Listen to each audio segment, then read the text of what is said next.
Now to get to an emerging trend we're seeing among young girls across the country. We're talking young girls like preteens, even younger than that. They're buying high-end skincare products being fed to them on social media, particularly the kind that markets themselves as de-aging or anti-aging. These young girls are then developing skincare routines that are even more elaborate than a lot of adults. Yeah, some people think, hey, skincare, what's the problem with it? Well, here's the issue.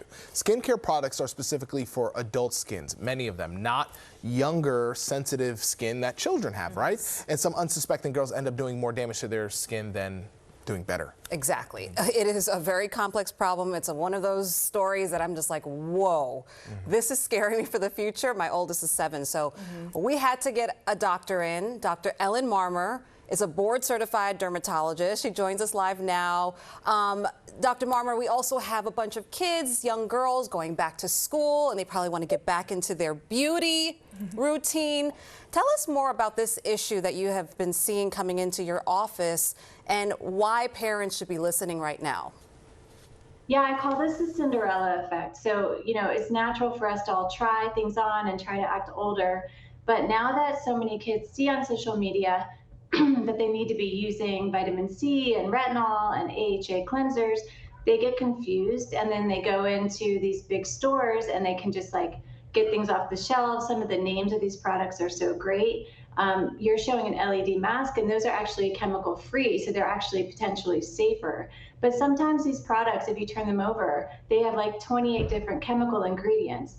And teenage skin is actually different from adult skin. Young kids don't even have mature oil glands, so their skin is naturally a little bit drier and more sensitive.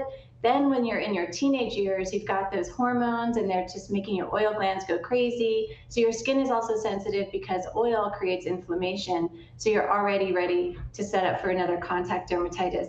And then really it's over the age of 18 or 20 when your skin is sort of ready for products like this. So I have a lot of advice for parents. I know how hard it is. I have 4 kids, and you can only drive them so much, but I definitely think parents should educate themselves so that they have some clarity on what to recommend for their kids. What do you recommend for maybe the preteen age, which seems to be the age that is being fed some of this anti-aging product? So what is okay for parents to buy for their kids?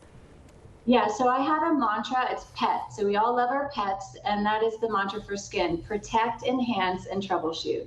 So your kids need to learn how to protect their skin. That means gentle cleansing or just rinsing their face, using a moisturizer to help their skin barrier, and using sunscreen. So protection is the #1 priority, and that's all they should be doing.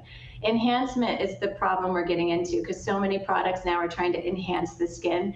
You can talk to your kids about how beautiful their skin really is, how they glow compared to those of us who have had too much sun damage, and that sun damage is the #1 thing that really causes unbeautiful skin. So really it goes back to that protection. And then troubleshooting is sometimes kids do have skin issues, and that they need to see a board certified dermatologist to help them understand how to troubleshoot. Early acne can start at the age of 9. Eczema is worse for kids. Kids grow out of it later. But understanding those different things is really about troubleshooting. So parents understanding and educating themselves on protection, enhancement, and troubleshooting is the key. Dr. Marmur, I think it's so essential. Yeah, well, I was just going to ask, how big of an issue is this? I mean, we see, for example, social media had such an influence on kids vaping and getting into things because they saw their friends doing it. Do you think that social media or the government is eventually going to have to step in and say, hey, marketing these products towards kids could be an issue? Or do you see this as, hey, parents, just, watch your kids? It's really hard for parents to do everything. I do think it's going to take kind of a village approach here. I think Sephora is actually a very responsible company, and I know that they've taken some heat here. So I think they have done a good job of trying to help kind of target or at least offer teenage skincare in ways that are safer. So I don't know that it's going to become a law. That seems like it might be a little bit rough to enforce.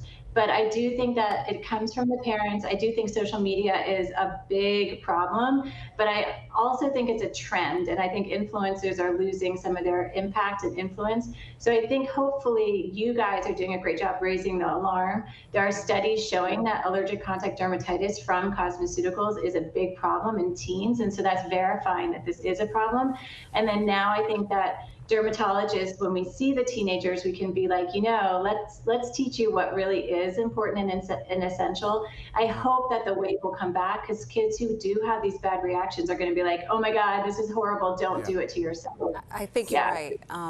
Dr. Marmur, it's the education. Yeah, and it's so interesting that they won't need the anti-aging products 10 years from now if they use the sun protection that you're recommending now. And I guess that's the conversation that we start with the kids. Yeah, let's get educated, parents. All right. Thank you so Thank much. you, Thank Dr. you. Marmur. We really appreciate it.